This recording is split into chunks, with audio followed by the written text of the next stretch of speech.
plug your ears in, man. You know who it is, Storm Hunters. Daryl, Yep. it is the season finale of the grit and grind Yeah. right here. That just feels like it was August when we were That's just what we're getting saying. started. See, like we just got started. Feel like it's week one. But we have had a great season of Yeah. high school football in North Carolina, Eastern North Carolina area. And Sean, it is just, I mean, we got so much footage that I heard we got a blooper footage as well We going got on today. everything, blooper reel, state game, championship footage. And it's just been a great season, Darryl. Just traveling to all the different high schools, all over the eastern side of North Carolina. We got to a little bit out there in the Wake Johnson County area traveling in. It's just been a great season traveling to all those schools that led up to see who got to a state championship. But Darryl, without no further ado, let's go ahead and talk about that 4A, 3A, and 1A state championships game that we were able to attend on that Friday night.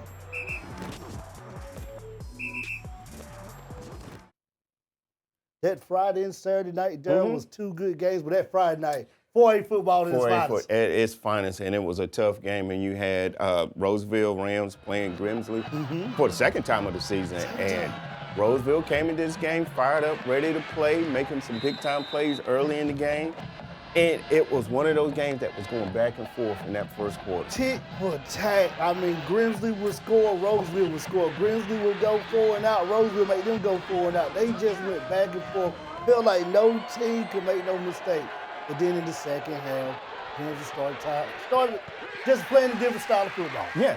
The defense showed up a little bit for Grimsley and just made some adjustments at halftime and made it difficult for Rolesville to get the ball in the end zone and continue to get drives down the field.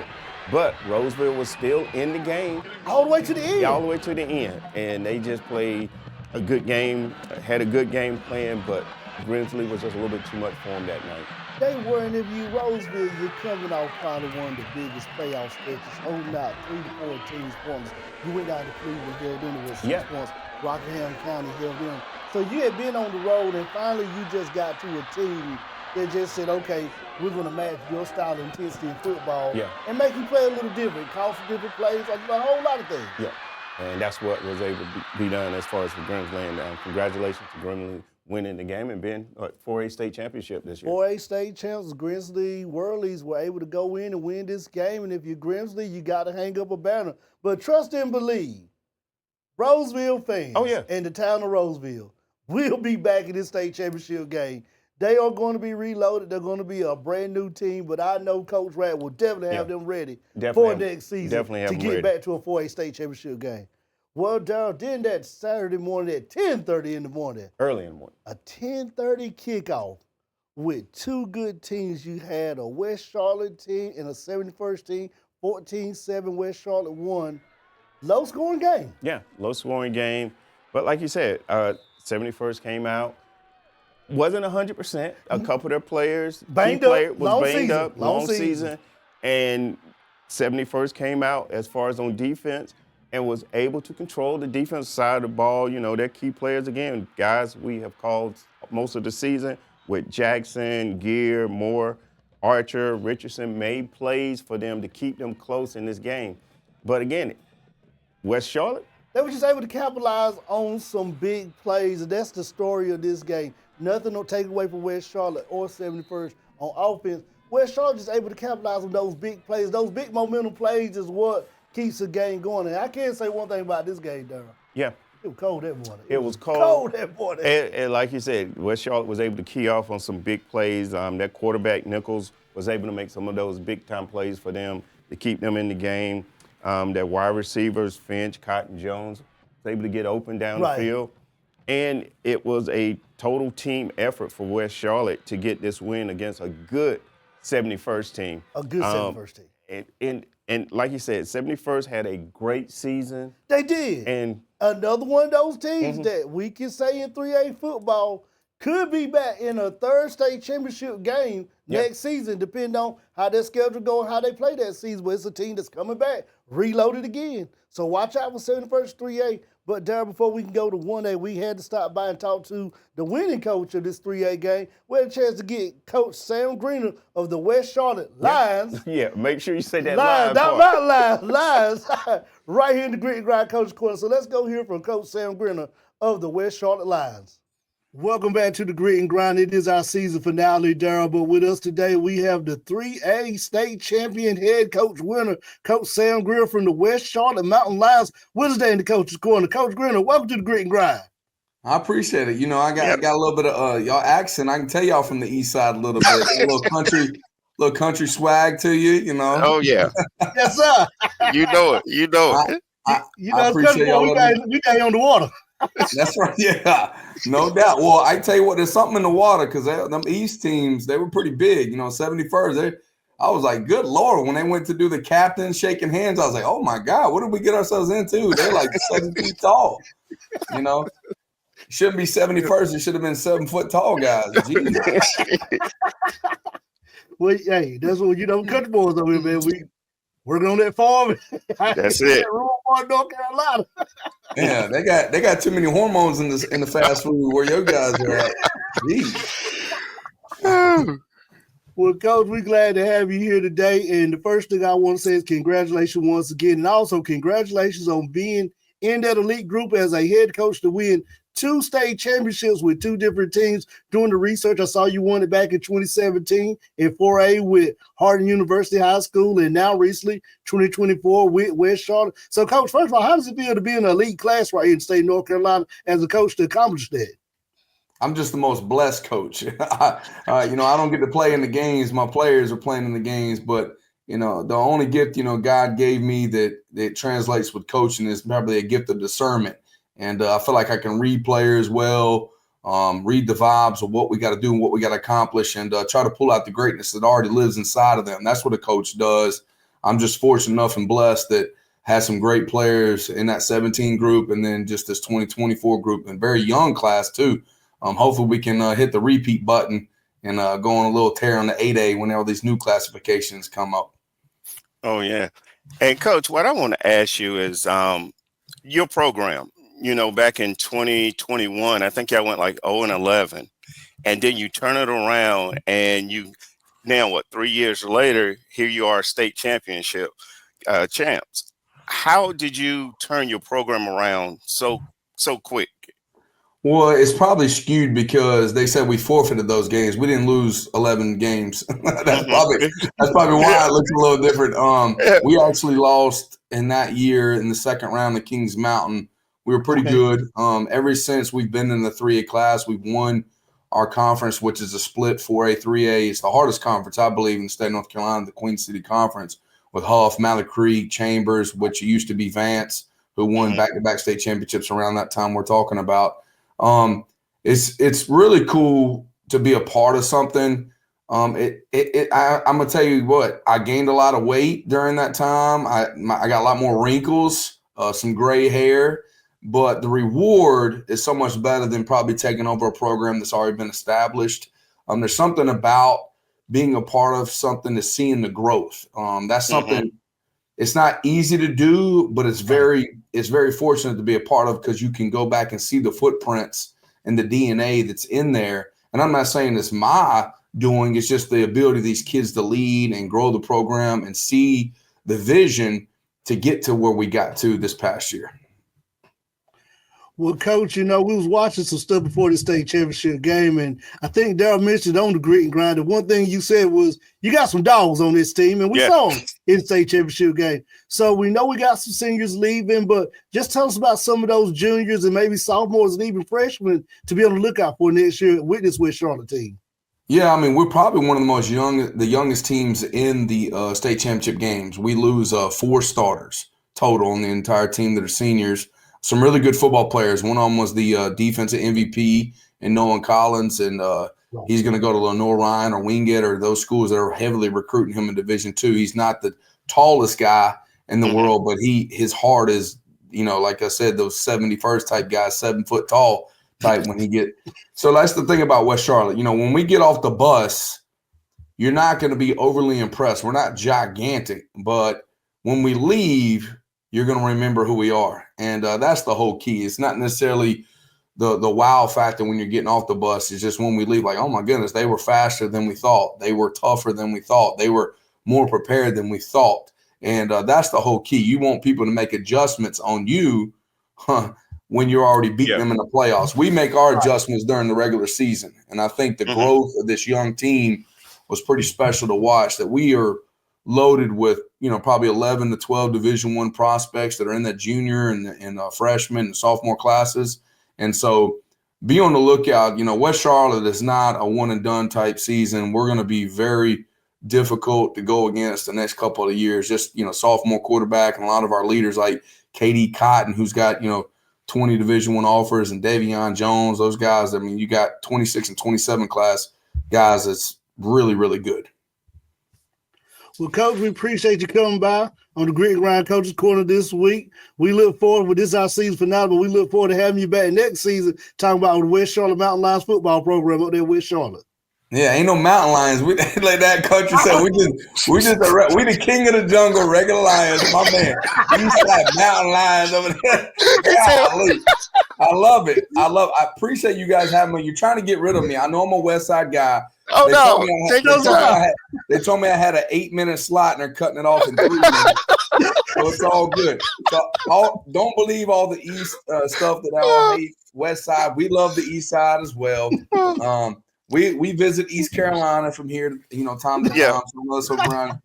And we'll try to drink some more of y'all's water too, because if we can get y'all solid, we're gonna be very tough to deal with. Yeah, the water and the barbecue. That's the two things. Oh, that's right. Yeah. Yeah. What kind of sauce are we dealing with in the barbecue? It's vinegar based. Vinegar based, Eastern North Carolina. I love it. I love it. Now, if y'all got some legit barbecue, then we got to get Dale Ross over there. Dale Ross is an historian. He's a big barbecue guy, so we'll have to find out the best spot. So if I've ever on the East Side, tell me the one spot I got to go to for barbecue. If you got place you can go. You got two right there. If you go in Wilson, you got Parker's Barbecue and Marty's. I mean, that's the name of the crop. That's it. I love it. I got the good cornbread. They have like a little bit of the sweetness in cornbread. I don't like dry cornbread. You can tell by my hair. I've had a little bit too much cornbread, as you can tell. But they got what you want. They got that. They got a long thick guy in the hush puff that you can dunk in the Brunswick stew. That's it. I love it. Well, I appreciate it. Thanks for having me, and look forward to seeing you guys next year. Hopefully, we do good enough that we can be back on the show. You definitely, because we'll definitely have you back on next season on the Grit and Grind. All right, appreciate you, brother. Welcome back to the Grit and Grind. Darren, we just had a great time talking with Coach Sam Greiner, head coach of the West Charlotte Lions. Yeah, make sure you say Lions now. Yeah, not Mountain Lions. You got to say Lions. And Coach Greiner, whenever you come this way, look me and Darryl up. We'll be glad to go by and get some barbecue and some cornbread. And some cornbread. Make sure we get the sweet kind. Yeah, that's what he want now. Look us up whenever you come through East North Carolina. We'll definitely be glad to go out, sit down, eat some barbecue and cornbread with you, and just talk about football and everything going on at West Charlotte. Well, Darryl, we got another game we got to look at. That was the 1A state championship game that was played right after the 3A game with a 4:30 kickoff. Yep. And you had the Tarboro Vikings making another appearance in a state championship game. And this was a big-time game. Again, like you said, another appearance for Tarboro, third in a row? Third in a row. And Tarboro. If you're counting maybe 7, 8, 9, if you're doing a longevity count. Yeah. And like you said, Tarboro came out and just took care of business in the first half. You had the Cardinals coming out with their quarterback, A.J. Johnson, throwing the ball down the field. But then Tarboro came and was able to get the ball in the end zone as well. They were, and if you're Tarboro, you came into this game more focused. And we talked about this game going into it. It was not more focused on the Tarboro offense, which you see now on the screen. Yeah. It was all about that Tarboro defense.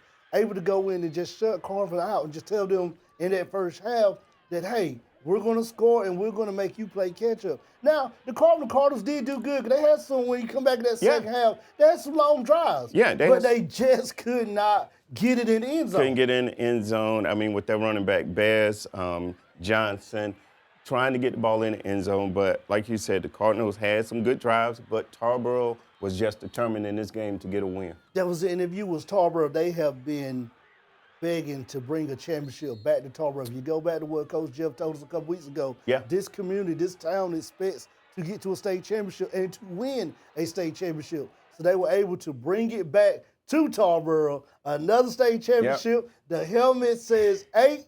We got to change that to 9 because it's 9 state championships at one school. 8 under Coach Jeff Craddock, and it's time to go ahead and make this statement. What's the statement? Coach Jeff Craddock may need to start getting that conversation as the greatest of all time high school football coach for winning 8 state championships. Something that's not been done. He's only got one more person to pass on the list, and he's knocking at the door, maybe being able to pass that person. But talking about Coach Jeff Craddock, we got an interview with our good friend from the Grit and Grind. Let's go hear what the winning coach from the 1A Tarboro High School Vikings, Coach Jeff Craddock, had to say about his Vikings in this season. Welcome back to the Grit and Grind, Daryl, and with us today we have my good friend and your good friend from Tarboro High School, Coach Craddock, the head coach of the Tarboro Vikings. Coach, welcome to the Grit and Grind Coach's Corner. I appreciate the opportunity to be here. Thanks a lot. All right. Well, Coach, another year that Tarboro went to a state championship and brought one back to Tarboro. And last time we talked, you said this kind of expectation for the fans over there in Tarboro for you guys having deep playoff runs, getting those state championship games. So just tell me a little bit about this season, how you guys were able to get to state championship game and win another one for the fans of Tarboro over there in that community. Yeah, it all starts in the off season, obviously. We'll be getting ready. I don't know what today's date is, the 3rd, maybe the 4th, something like that. But I know we're starting school Monday. And so we'll hit the ground running on Monday, and we'll set our goals for next year. Get all my guys in the weight room, and we'll get our max outs in. So we have a place of where we're starting. So there's 10 lifts that we do, or 40s, different things that we do that I chart throughout the semester, and that'll be our starting point. And that's what we always do. And so obviously the senior group came up short. A lot of those guys were out there, as sophomores and juniors coming up short to a great Mount Airy team. And yet, that leaves a pretty bitter taste in your mouth. You put all that time into everything, and it bleeds right into the summer. We do our stuff all summer long, like most teams do. And then come August the 1st, it's every day, and you just grind. And I think this year, December 21st, we were finally able to take a little bit of a rest. But I just give all the credit. This senior class was phenomenal to work with, and it's you don't win a state title without great senior leadership, and you just can't replace that. And I'm hoping that we have it again next year. I'm hoping winning it doesn't let these kids, just sit back on their laurels a little bit. I'm hoping they come back just as hungry to win it their senior year. I'm going to be just as motivated. I can promise you that. And my coaching staff's going to be just as motivated. I think that's what makes it special. But no, these seniors, I was so happy for them, happy for our community, like always. I take a great amount of pride in being the leader of Tarboro football and trying to bless so many people in our community by putting out a great product every Friday. Doesn't mean we win every game. Unfortunately, sometimes you lose. But I think the way we play the game, the way we prepare, the way our kids take so much pride in going out there every Friday for our community, I think that's what makes our program special. That's it. And, Coach, what I want to ask you is on that defensive side of the ball, in the playoffs, y'all was just playing some light out on defense. Yes. What was the key factor in that, as far as the attitude that y'all took when y'all played these teams in the eastern side of in the conference this year? I would say, Coach Harding coming up with great game plans each and every week. Me and him obviously work on the defensive side of the ball. I'm a defensive-minded coach. I've learned defense from one of the best in the business, Coach A.B. Whitley. No longer coaches anymore, but he taught me basically the key to our defense is being fundamentally sound. And what we teach at the middle school level is exactly what we teach at the JV level, which is exactly what we teach at the varsity level. Their key reads don't change. And so it takes everybody. I got a fantastic middle school staff that starts these, kids when they're 13 or 14. This is how we're going to play Tarboro defense. And so then, of course, it just continues on up. And then you throw into the fact that there's a whole lot of different challenges in the playoffs. I know Pender came in averaging over 50 points a game. My guys take a lot of pride in that. I think Warren County was averaging an insane, number of points a game. And so you're like, hey, guys, this is a big challenge for us. Let's see how good we can really be. And, I think the most impressed I was as a head coach watching our defense play was shutting out Pender. I thought that was absolutely amazing. I mean, that kid was good, hard runner. And I thought, man, we just came out and we were just on him And I thought we did a really good job in the first half against Corvian in the state title game. Mm-hmm. And then, we kind of gave up some big plays in the second half, but some of that's because those guys are really good too. But I just really believe in high school football, you can win a lot of games if you play really good defense and really good special teams. Those two factors alone, your offense can be below average. But if you can really play great defense and great special teams, you're going to win a lot of games. And unfortunately for us, we also have a great offense, which obviously, that's Coach Babb's empire. But that's what makes this our team so special. Well, Coach, this is number 9 for Tarboro as a high school. I believe number 8 for you as a head coach. Am I right on that? That is correct. Yes, sir. And just a winning tradition over there in Tarboro. I always tell people on the grit and grind, tradition never graduates, and Tarboro is a prime example of that over there. Mm-hmm. So looking forward to next season, what do you see you guys come back defending your title? I think y'all are going to be moving up to the 2A class according to the new realignment. What's the plans you guys look forward to defending the title in the new classification? Yeah, so first of all, we do have a saying at Tarboro football. It's very close to what you said. We're like, you're going to graduate from Tarboro High School, but you never graduate from Tarboro football. Once a Viking, always a Viking. So I take a lot of pride in seeing a lot of guys come back, stand on their sidelines. They shoot me text all the time and give me phone calls. Hey, Coach, good luck, man. We're wishing you well. So I've just been so blessed to coach so many great kids here in the community of Tarboro. And so moving forward, it's another new challenge. I really like our new conference. So I was just talking about earlier today with some of the coaches, we're the only 2A school in a 3A conference. Right. And I love it. Our non-conference schedule is going to be difficult again with the addition of Havelock in there. So you start off with Rocky Mount, and then you got Hertford, and you got Havelock, and then you got TTAC. Mm-hmm. That's 4 really good opponents, and then we roll into a new conference. So I think this is, and I'll be honest, I start losing track. Our 4th new conference, maybe 5th since I've been the head coach, and maybe more than that. But it seems like we're always bounced around and put in a new conference, which it doesn't bother me. It gives me an opportunity to work with, in some cases, coaches I've never coached against, and so I can develop some friendships with people that I might not have otherwise had the opportunity to if you're just stuck in the same conference year after year. I think it's good for the competitive balance. Not trying to be funny, but I know there's a lot of 2A schools out there that doesn't want Tarboro in their conference. I get it. That's a sign of respect. Yeah. And so for us to be in the same conference for 20 straight years, that may be sliding some other really good teams out there. So I'm looking forward to the challenge. I know it's probably going to be the most difficult conference we've been in for a really, really long time. I enjoyed the time we had in our last 1A conference. Like I said, I've got to coach against some great coaches and meet some great people and have built some lifelong friendships along the way. And I think, Friday nights are competitive, and trust me, each and every Friday night I want to go out there and I want to beat that football team. Mm-hmm. But I also look forward to the fellowship with other coaches. Right. Leading up to the week and after the game, it's, after the game, we should all be friends and we should all be trying to help each other and root for each other. And sometimes I think some coaches get away from that a little bit, and I wish it wouldn't be that way, but that's not how we look at it, Tarboro. We're blessed and thankful over here, and we'll be ready for our new conference. There's going to be new challenges, and it'll be exciting. Well, Coach Craddock, we thank you for stopping by the Grit and Grind Coaches Corner. And the last thing I have to say is a certain person on the Grit and Grind, he lost a gentleman's bet with some fans of Tarboro where he has to wear a Vikings jersey week 1 the next season on the episode. And then he lost the pick'em against me. So the first Tarboro game we come to, he has to wear that Viking jersey around the stadium. So we know you and yourself be glad to supply him a Viking jersey to wear on both games. Well, I'm sure he'll look wonderful in the purple and gold. It's a great combination. It's going to add a little spice to his attire. And, I think we could be really good again next year. You keep picking against us. That's okay. It's all right. That Southern Nash in me. It's that Southern Nash. But hey, I will wear it with pride. We definitely will be down there to pick that up, so we have that ready for next season. I got to come back and bring my helmet back down there so we can change that 8 to a 9 on the back of that helmet. So we look forward to that.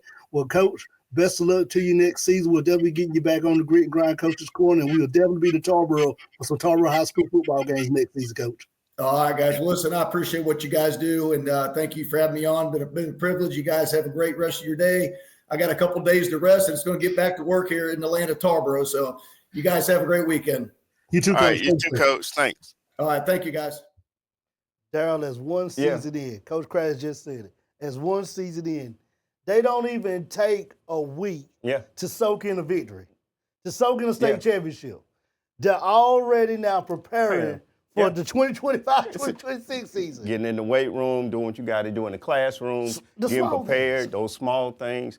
And he's got a program. And I mean, the thing that impressed me was how he talked about from middle school, high school, even down to Pee Wee, everybody has the same system. The same system. Same plays, same offense, defense. So when you get to the school, the high school, Tarboro, and you get on that varsity, it's like you know this stuff.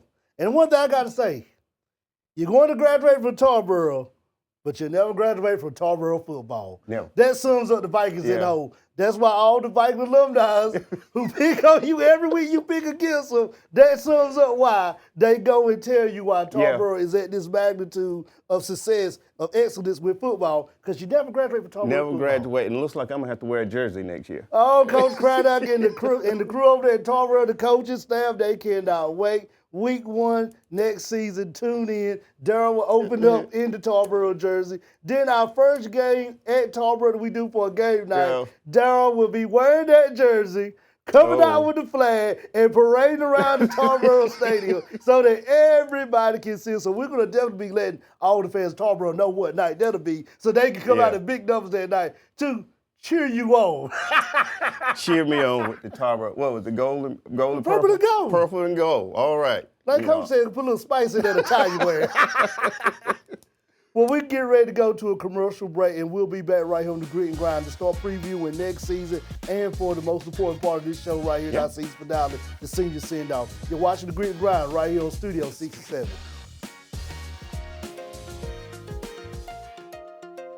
The Information Technology Cybersecurity concentration at Nash Community College teaches students computer networks, information policy, and how to protect cloud and storage data. Cybersecurity students learn how to build and maintain firewalls and utilize data encryption programs.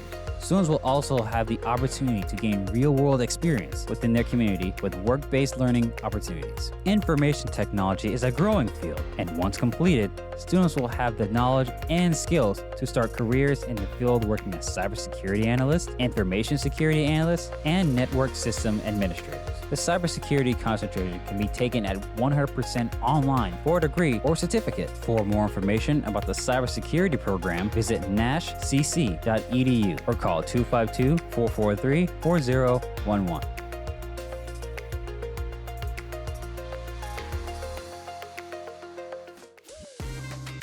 Welcome back to the Grit and Grind right here, Daryl. And the biggest conversation we're leaving one season on our season finale and getting ready for the 2025 season that will be upon us in August, right around the corner. Right around the corner. And when you blink, you will be right back football season.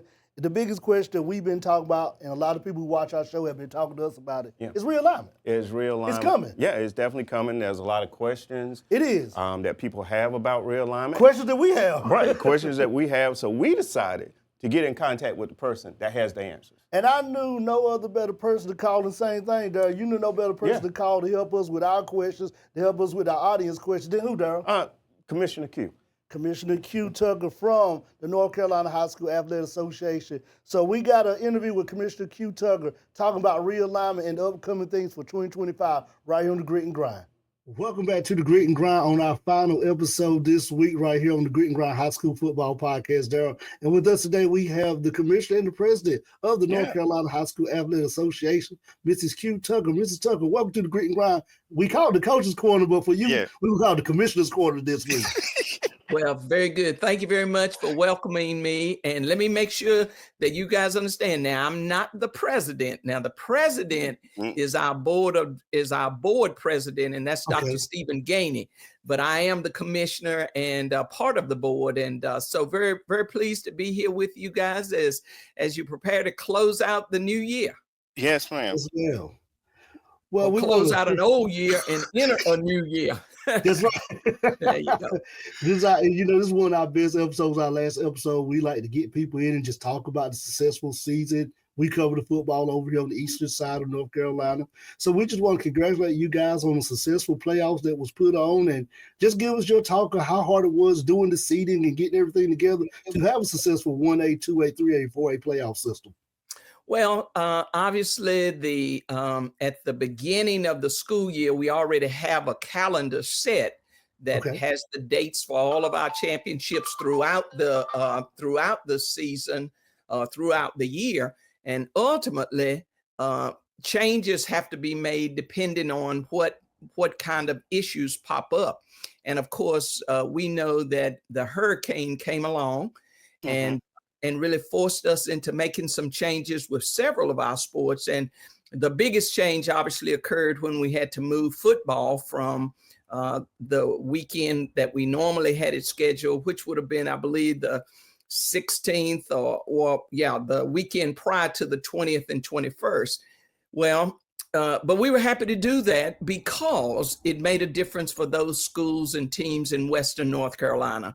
And fortunately, we have great members who they embraced it. Now, there were a few that were a little concerned because it did force a longer overlap into the basketball season. But at the end of the day, it was the right thing to do. And so once that final date for football was set and the final dates for all of our fall championships were set, then we went about the business then of trying to finish out the regular season, made some adjustments to how many games or contests they could play in a week so that they could get those games in, particularly those schools up in the western part of the state.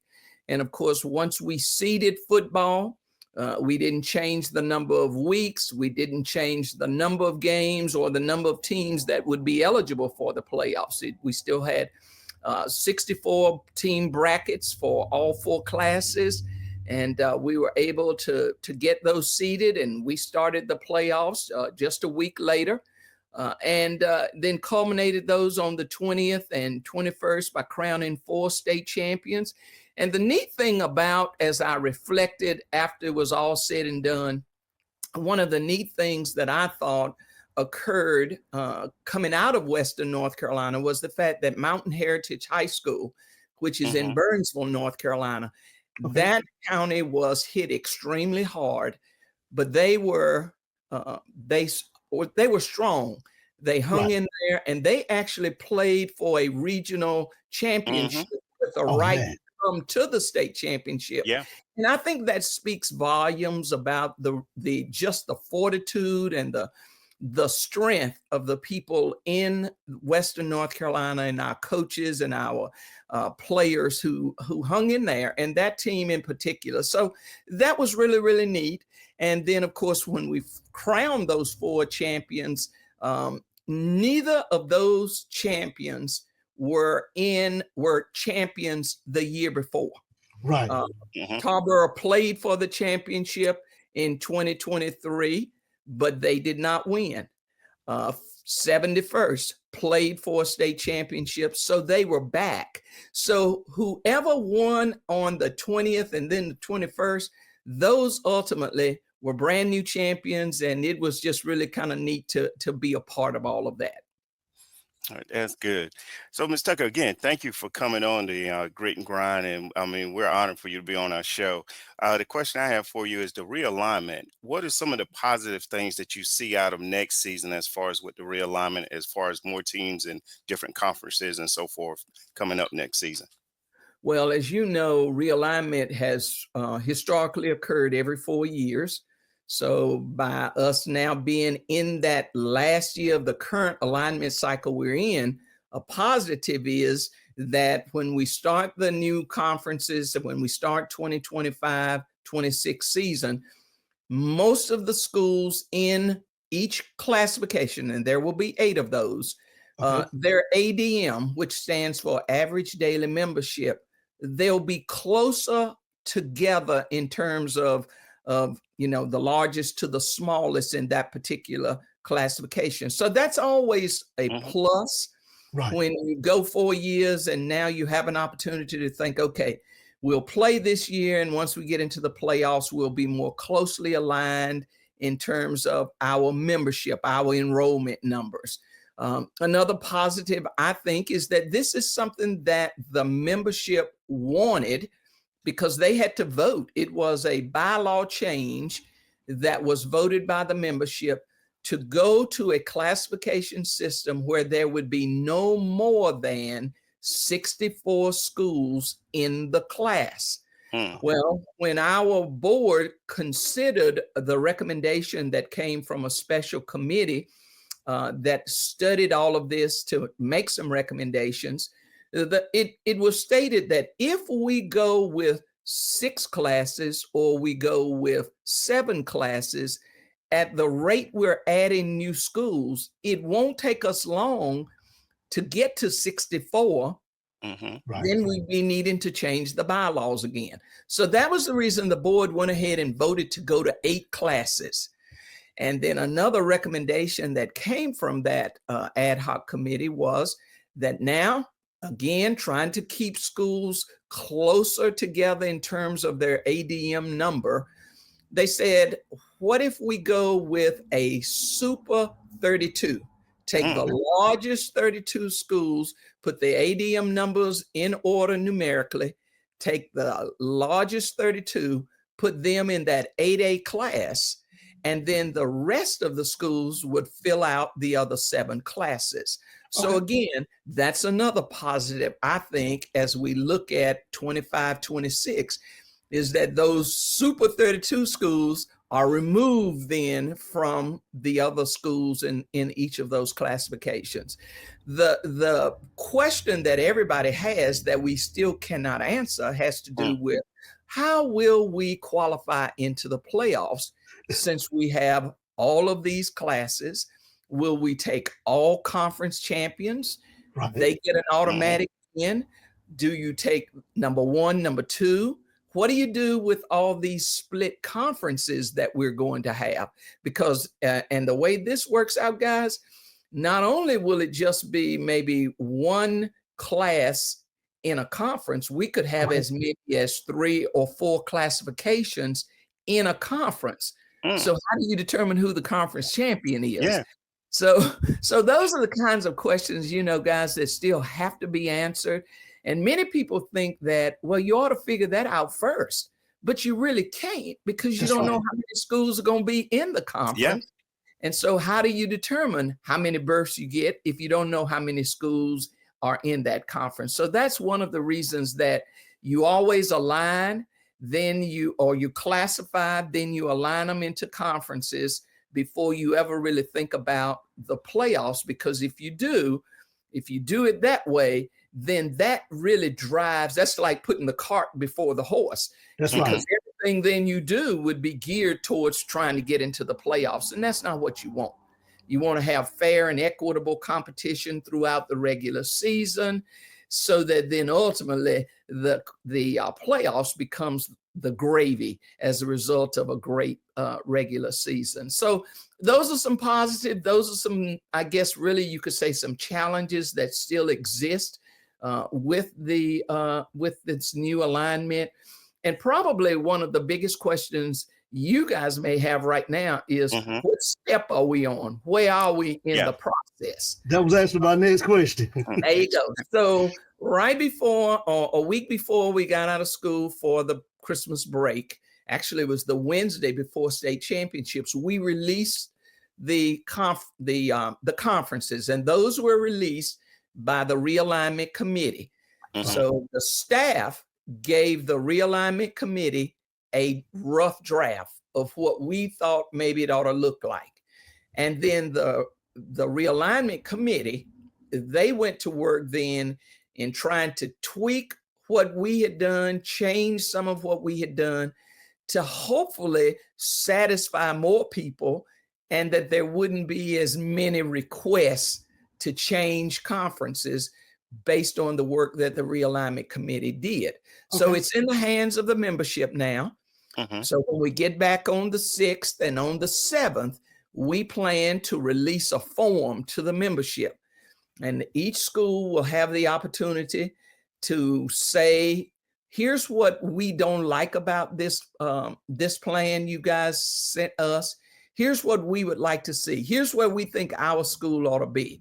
conferences, old conferences could get together and submit something. And those will be sent to our office. Once the school makes those requests known, we'll receive them in our office. Then we will forward all of that to the realignment committee. And then we will have a meeting of the realignment committee, hopefully in person, so that they can then take all of those suggestions and try to figure out how do we make the best, conferences possible across the state, keeping in mind that every school has to have a home if they have requested a home. And so that's really where we are right now. And then once we get that done, realignment committee would submit or release a second draft. And then the next step after that would be, if we still have people who are not satisfied, then we will entertain in-person requests. The committee will entertain the membership coming in, probably to Chapel Hill, and make an oral request and state why this will not work for us, why this will be this will disadvantage our school. And so, those are the steps that we have before us as we head into January. And, I know the membership is chomping at the bit in some instances, ready to let us know what they think. Well, Ms. Tucker, we want to thank you for stopping by today on the Grit and Grind Commissioner's Corner, speaking with us and just giving us updates on the realignment. And we look forward to next season when we come back for our preseason show, getting you back on to just kind of preview this season, how things are looking for football next year. All right. Sounds good, guys. And thank you for what you do. Thank you for helping tell the story of high school athletics in our state. And I wish each of you a very happy new year. All right. Thank you. Welcome back to the Grit and Grind. And Daryl, right there was our good friend, Mrs. Q Tucker, Commissioner Q Tucker, who just explained us a realignment, the process of what a school has to go through. Because as she said, if you want a home, they're going to find you a conference. Yeah, they'll find you. And she said one thing I did like about this realignment coming up is you may got some schools like J.F. Well, Warren County, Vance County, that all played in the old conference and said, hey, we want to keep those rivalries together. Right. Can we find a way to reclassify and regroup us into a conference to keep these old rivalries together? Same thing with the Southern Nash, Northern Nash rivalries, keeping all that stuff together. So the association and the membership is doing a good job of looking at how to make this realignment work for all schools. Right, correct. Work for the distance for driving, and being able for us as fans to keep those old rivalries that we want to see. Stuff like that. So hats off to them. And one thing about it, Daryl, is that we will definitely be getting Ms. Tucker back on. Oh, it definitely Commissioner will. Tucker, for the Grit and Grind tailgate show in 2025 August to kind of give us an update on where they're at right now with rolling these conferences out to these schools. Well, we're getting ready to go to a commercial break, and we'll be back for the senior send-off right here on the Grit and Grind. You're watching Grit and Grind on Studio 67.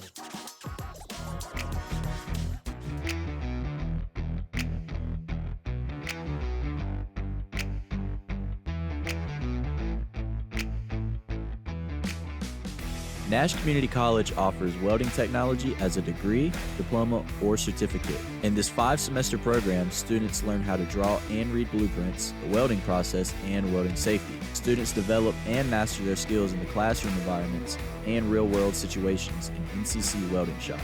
With this degree or certificate, students can work as welders in a variety of fields such as construction, fabrication, and industrial maintenance. Most NCC graduates start out as entry-level technicians or welding apprentices working within the community. For more information on welding at Nash Community College, visit nashcc.edu or call 252-451-8270.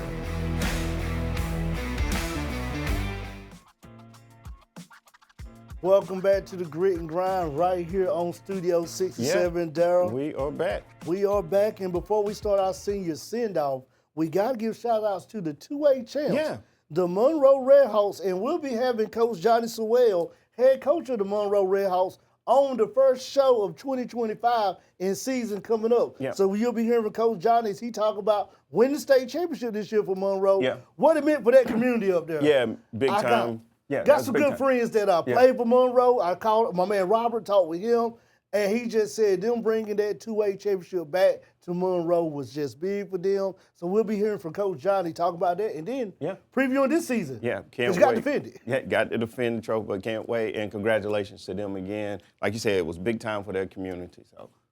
And now we'll get ready to start the favorite part of the season finale of Grit and Grind, the senior send-off. And before we get started, senior send-off, this is the class of 2025, the new schools that we have acquired to cover in our season coming up for next season. So our first one will be the Cleveland Rams out of Clayton, North Carolina. Clayton, North Carolina had a great season. Cleveland did. Cleveland, I mean, good wins against Clayton. That was a big-time win against them. And then went undefeated till they ran up against Rolesville in the playoffs. In the playoffs.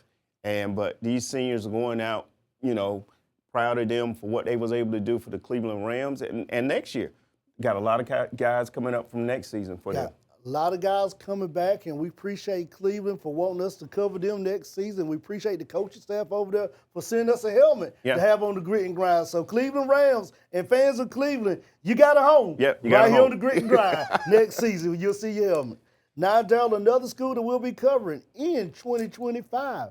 The Jacksonville Cardinals. Jacksonville Cardinals. A school we've been talking about a lot on this show because we play them in the playoffs all the time. Yeah, talked about Jacksonville. They made it down to 71st in the regional. A regional, a tough game for them, but had a good season as well. They're losing a lot of seniors. They are. But this is one of those programs that's always in the mix, so you can see Jacksonville coming right back. You can see them coming back, and you got Coach Bo over there who will be sending us a helmet for Jacksonville Cardinals. The last thing he said when the last time we talked was, we need to put a Cardinal up there. Yeah, that's what he said. You got Rams, you got a Falcon, you got a Yellow Jacket, you got Knights and a Firebird, but you don't got a Cardinal.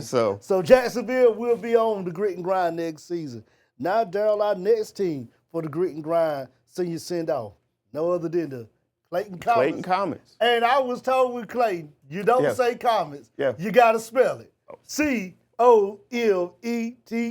We heard that a lot. We heard that a lot out of C-Town. Yes, sir. You got to say C-Town when you talk about Clayton. So, but again, great seniors for them, great senior leadership on that team. Clayton did very well this season.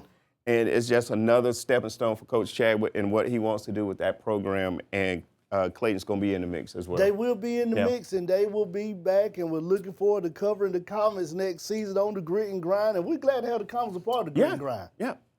Our next team, Darryl, will be no other than the Golden Falcons. Crank up the air raid offense. There you go. We saw it live and in living color. Live and in living color. You talk about a team that can throw the ball. They can throw the ball. And can run the ball. Run and play good defense. They got it all. They just ran against a good Cape Fear team. Yeah, Cape Fear was able to come down and get a good win, but this CBA Cot team, losing some seniors, but they got a lot of young players coming up off that JV squad. And they will be ready. Coach Zitlow will have those Golden Falcons ready.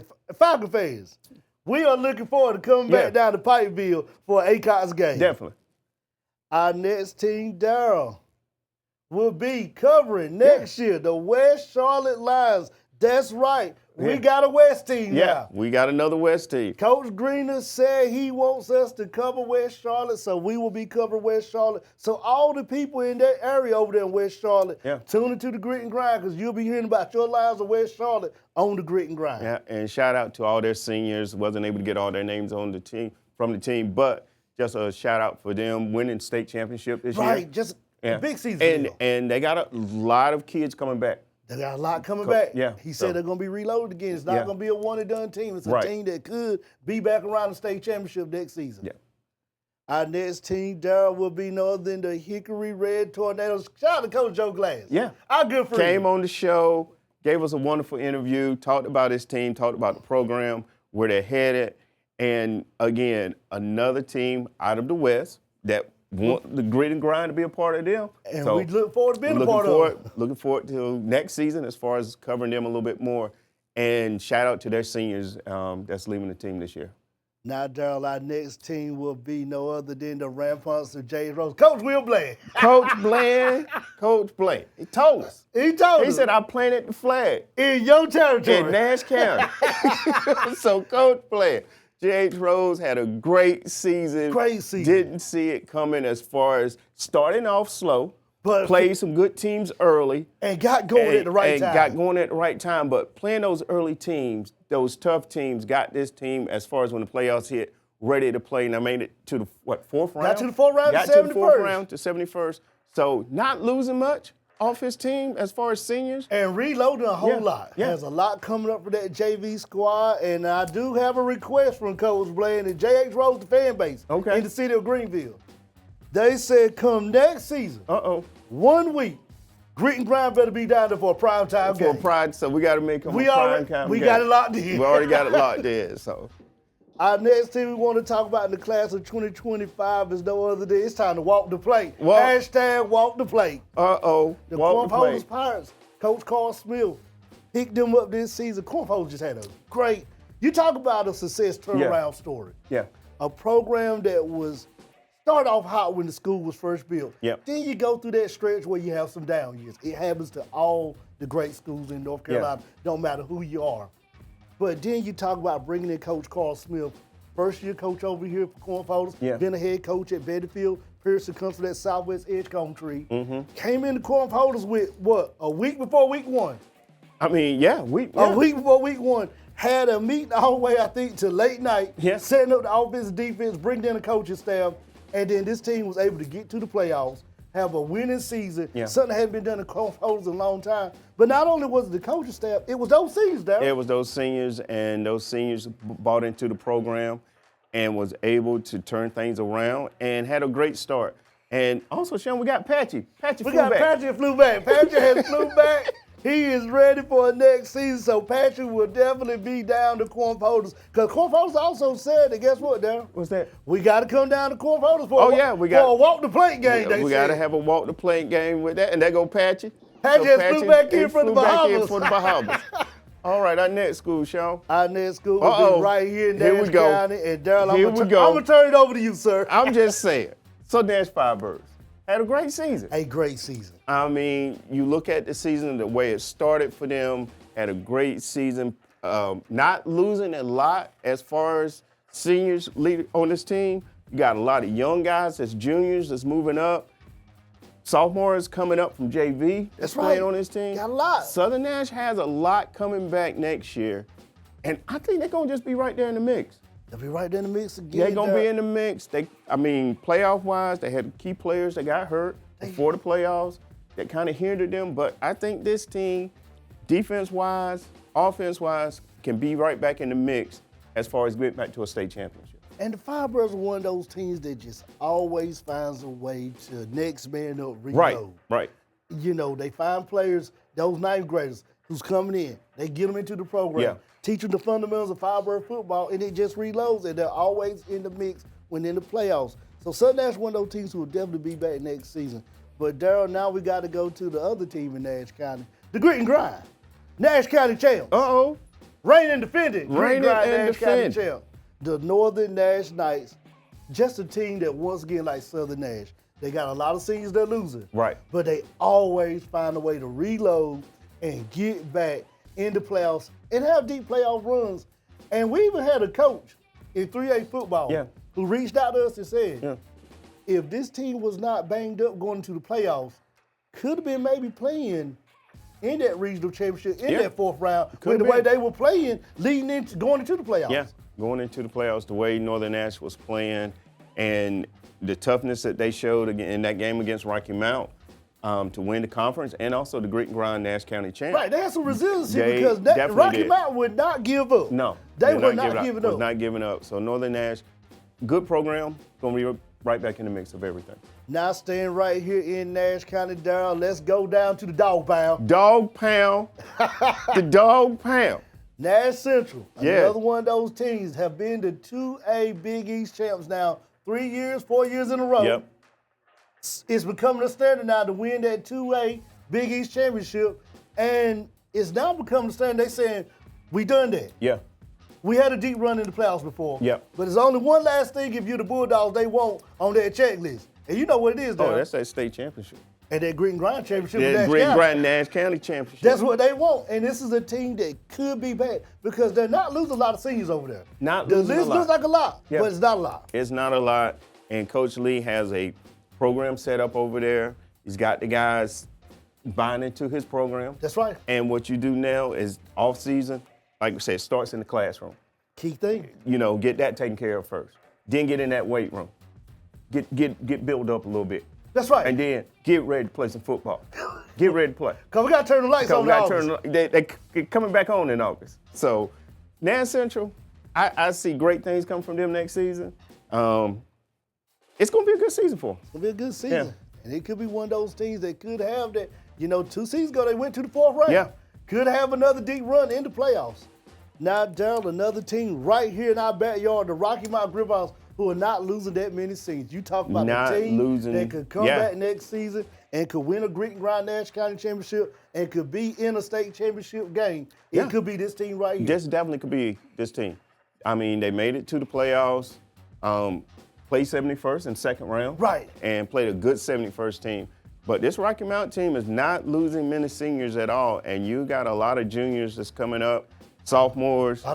Incoming freshmen. Coach Bell's going to have a lot of people to pick from for this to run this offense and defense at Rocky Mountain. I can see Rocky Mountain right in the mix as far as winning the conference and, like you said, Nash County champ. Right.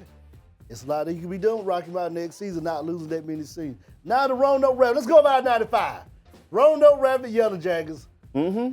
A team right here that's losing a lot of seniors, but Coach Line has a lot of kids ready to come up and play football on Friday night next season. A lot of kids, and they had a great start to the season. 5-0. 5-0. Great start for them. Got to the first round of the playoffs. Yep.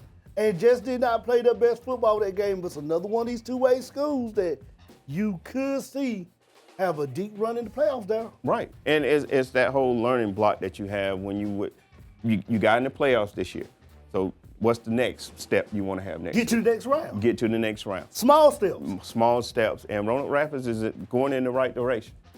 Now, Daryl, let's go down to Franklin County. Go to Nation. Go to Stand up. Stand up, Ram Nation.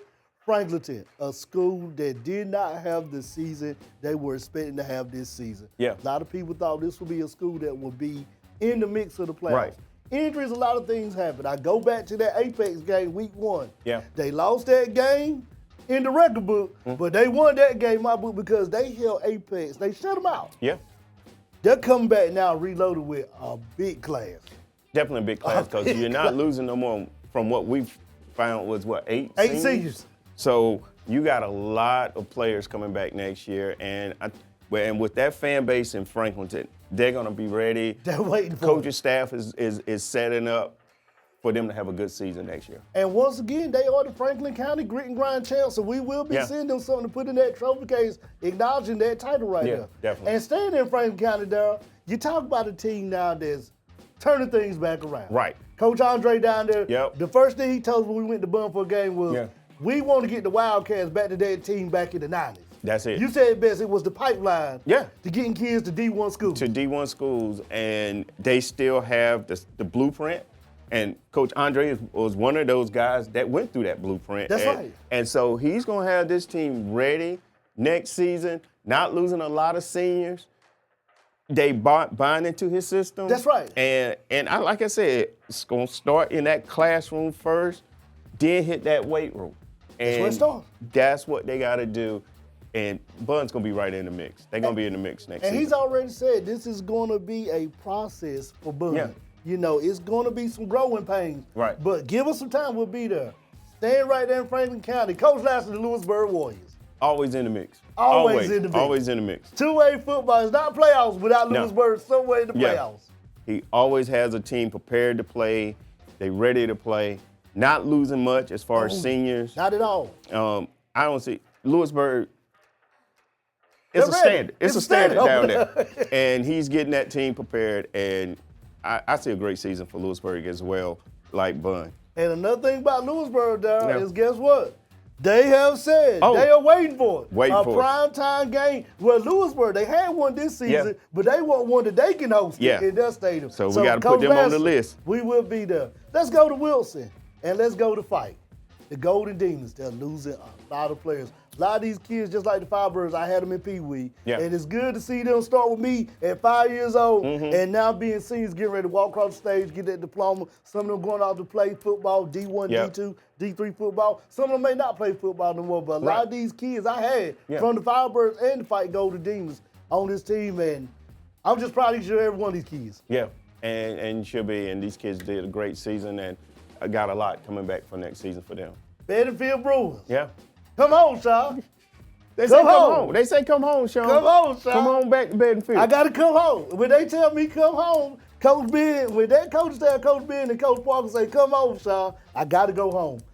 Bettenfield did not have the season they expected. Some injuries did bang them up this season, but they played good football, and they were in every game. Yeah. And you talk about now a school that's got a standard now. Coach Ben has set a standard for Bettenfield. It could be a team that has a deep running two-way football next season because that standard's there. Yeah, definitely. And these guys right here help build that standard for the incoming classes coming in. Now they'll stay right there in Wilson County. Hunt High School.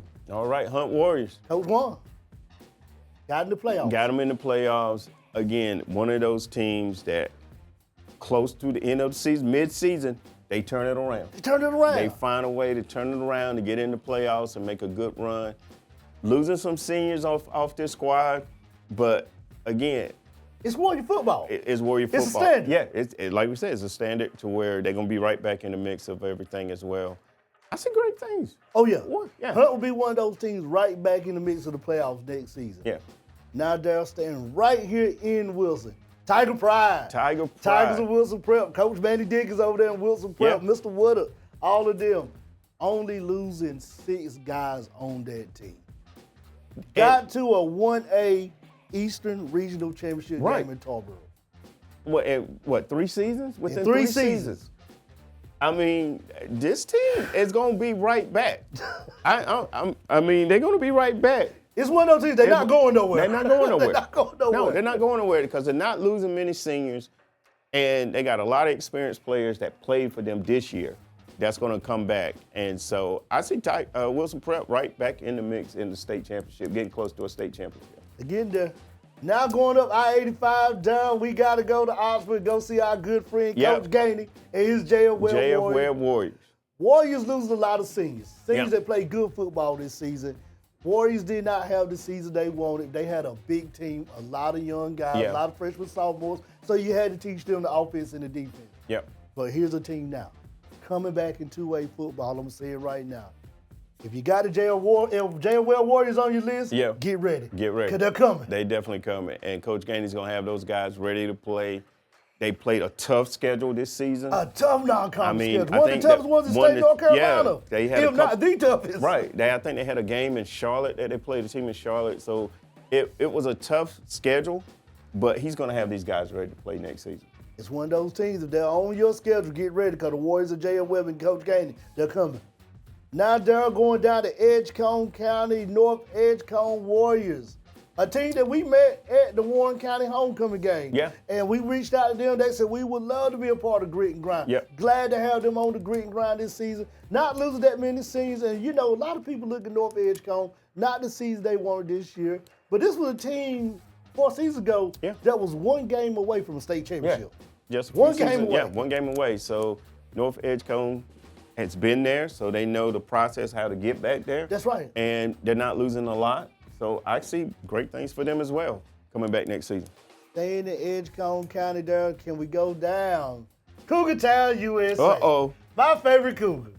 Southwest Edgecombe Cougars are losing a lot of seniors, but they got a lot of sophomores and juniors moving up and got a big freshman class coming in from the middle school that's going to be freshmen. Yep, they got a lot coming back. Had a great season this year. Big time game when they came to Nash Central. In the Dog Pound and got a win. And beat Nash Central. That was a big time win for them. And Southeast Edgecombe, like you said, they're losing, but they're gaining a lot of players. Gaining a lot. So SWE, you're on the lookout for them. They're on your schedule. I like that game. And our next game, they're going back up 85. We're going the opposite way of Oxford. Let's go down to Warrenton. Warren County Eagles. Coach Hottest VJ. team in 1A football. They earned their name with the things they were able to do. got to the third round and got to Tarboro. That was a milestone for this school. Yeah, definitely a milestone. A good record. I think they went, 10-3? 10-3. Yeah, for the season. Grit and grind, battle I-85 champs. Yeah, won the champs. Yep, battle I-85. Not losing a lot of seniors. They got a lot coming to They got a lot coming back. And got experience. Experience as well. So Warren County, like I said, Warren County, Wilson Prep, those two teams. Coach Hunt and Coach Diggs are in the right place right now. They're going to be around these playoffs for a long time with the way their programs are going. Definitely. Staying up there, but going on the other side of the line of Warren County, over to Vance County, to Henderson, North Carolina, the Vance County Vipers. Vance County playing some good football this season. Good football. We was there when they played in low. They took care of business in that game. And can I say one thing about that one game? I got to say it one more time. They ran my favorite offense. Coach knew I was coming. He had been watching the Grit and Grind. He know I love to talk about that wishbone offense. When I ran, I was calling plays. And what did he do in the second quarter there? He switched to the bone. And boy, I tell Coach, I said, can I get a play call? Can I call some plays, please? That's it. But like you said, Vance County losing some seniors, but got more coming as far as the junior class. They do. And again, Vance County. They had a good season. I mean, they have had winning seasons the past 4 or 5 seasons. Yeah. And getting into the first, second round of the playoffs. This year they got upset, but guaranteed will be a team back that if you got them on your list, they should be on the lookout for Vance. Be on the lookout for Vance. Now, Darryl, let's go down to Rayford, North Carolina. The Fighting Bucks of Hope County. We went to the stadium. Enjoyed the hospitality from the coaches and AD staff down there. A team that's losing a lot of seniors. But we already talked to their coach down there. They got a big junior class moving up, big freshman, sophomore class. So it's a team that could be around. Yeah, definitely could be around. And like you said, with Hope County, Fighting Bucks, they're one of those teams that's a program that's established over the years. So they're going to get right back in the mix with those teams down at Cape Fear, 71st, and so forth. So Hope County's going to be right back. Hope County, we come for homecoming. The Rolesville Rams. Now, Coach Rat made it to the state championship. And it was something that they haven't done. And like he was saying when we interviewed him, making to third round, but not that fourth round. Right. He said, but not on his watch. Is that what he said? And he got him to the state championship. He got the state championship. And now all they got to do is they've been there. They know how to prepare for it next time. And they're going to be right back in the mix. They're losing a lot. A lot of seniors, but that is a big school, and they got some big-time players that's coming. And this is a team, once again, that's going to be around state championship, regional championship games for a long time. Coach Rack and the coach staff down there have built a program in Rolesville. And they built a program that kids are going to want to play in it. Yeah, definitely. Be on the lookout for the Rolesville Rams. Rolesville, we got you for a primetime game next season. Now going down I-95, Darryl. 71st, Coach McLaurin. 71st. Mr. Green. That's it. 71st. The fans are 71st. Fans are 71st. The band. The whole community. The whole community. Everybody. Who have just adopted Grit and Grind. Yeah. And we just appreciate everything that they have done for the Grit and Grind. Yeah, definitely. And this team in the last 2 seasons, back-to-back state championship appearances, and, that first one against Hickory. Went to the last play. And then this West season, Charlotte went to the fourth quarter to the last 10 seconds. To the last 10 seconds. Last play, still could have made a play to get in the end zone to tie the score up. And didn't have a healthy 2 players for them on offense. Right. But this team, again, established program that know what to do to get to a state championship. That's right. Got some great returning players for them next season. And 71st going to be right back in the mix as well. Back there. Yeah, they're going to be right back there. Right back in the mix. And Coach Malone has set up a program down there. Yeah. Now to the reigning and defending 1A state champions, coached by Coach Jeff Craddock, who I just said earlier, with 8 state championships, he's knocking on the door, breaking the record. Now it's time to start having that talk. Is he the greatest of all time head coach in North Carolina high school football? I myself say he needs to be in that category, but people now start to say that he's losing some seniors. Yeah. But what did he just say? It starts back now for 2025 on Monday. On Monday, starting right back. Hit the weight room, hit the classroom, do what you got to do there. and get ready to play some football.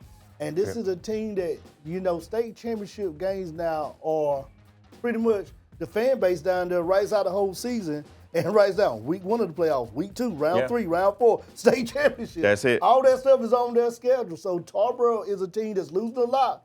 But as he stated best, you graduate from Tarboro, but you never graduate from Tarboro football. That's it. Well, Daryl, we want to appreciate all our seniors, the coaching staff, the ADs, the principals, the assistant principals, the teachers, the cafeteria people, the bus drivers, anybody that works with school football in North Carolina. We appreciate y'all this season letting the grit and grind cover y'all this season for your school. And we got to give another shout out to our good friend in Dash County, Daryl, Miss Angela Miller.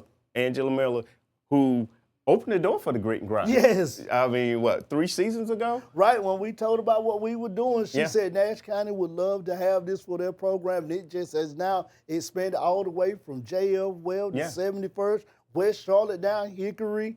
So many schools. If I try to name all, CBA, if I try to name all, I probably would forget our draw those corn holders. So we appreciate now every school each year coming on, adding to the grit and grind. But Daryl, before we leave, we could not sign off without doing a special thank you to the staff over here at Studio 67 who do all the hard work. All the hard work. See? That you see in front of you. Right, we got the easy job. We got the easy job. Turn on the mic and we can talk. Yeah, but the hard job, Sean. The hard job right here.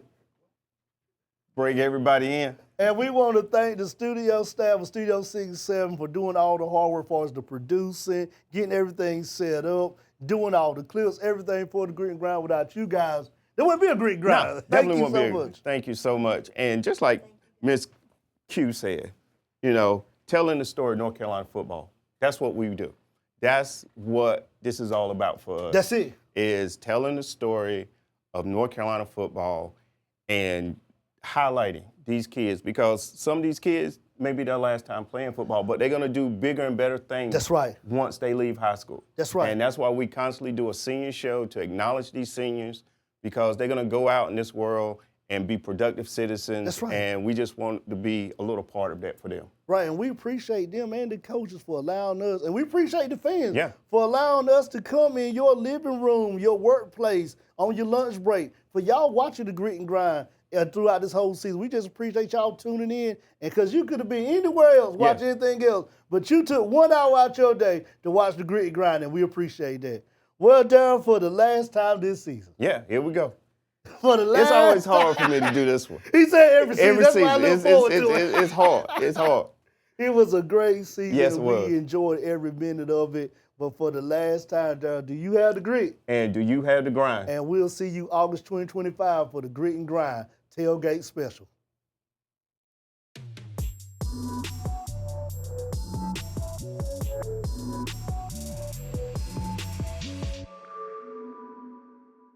Darren, before I made this pick, down at JF. I got to talk to somebody.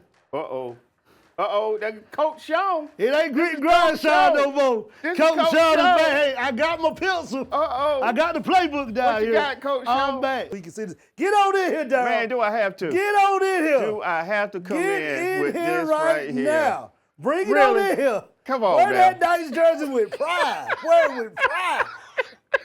Wear it with pride. Oh, man. Really? Yes. So many people just running the ball, and I always tell you about this Tarboro offense. They can just pull a kid out the stands, suit him up, and tell him go run 25 dives in that Tarboro tee, and he can run it. Oh, they sent you a hat. Not you got only your that, hat. You got your hat. can I get some help from my new friend, Patchy the Parrot? He's on the show right here. It's broke, but guess what? It doesn't matter. Come on, Patchy. Sit right there with me, Patchy. I'm taking. Patchy trying to fly away. Patchy trying to fly away. You know what? He trying to get the corn holders, because guess what? He sees a win right here for the Pirates and corn holders. Me and, who we taking, Patchy? What Patchy say? Me and Patchy the Pirate are taking the corn holder Pirates to come into Clayton and make the Comets walk the plank. Sean is not here today. I think he's down in Tarboro up there building a statue for the Vikings football team. Speaking of here, somebody was MIA last week. Yes, I was. Down there making statues. Where was I at? And what down Bahala, Tarboro.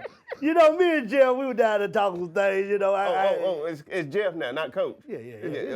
Y'all first name basis. Yeah, first name basis. You know, big fan of the Greek grind. You know, watches every week. You know, I was down in Tarboro. You know, I checked some things. I slid down and just looked at some things. You know. I got a pick. I'm going to Vikings. Say what? Yeah, I'm going to Vikings. Tarboro. Did you hear that, Vikings? Did you hear that, Viking and Pirates Christ? Did you hear all that? All my people on NC Prep Rebels, I did shout out. You know what I'm talking about. Turn it up. He picked Tarboro. Yep. You know why he picked Tarboro? Because he came to the land of champions. You go by all that lineage and all that heritage. And you see the billboard that says how many state championships we won. And then you see all the greats, the Todd Gurleys, the coaching, the conference championships, all of that stuff right there at the beginning of the stadium. And you walk through all of that stuff and get into the stadium. And you know what happens, Darryl? What happens? The intimidation switch kicks on in Tarboro because you're in the land of champs, you're in Valhalla.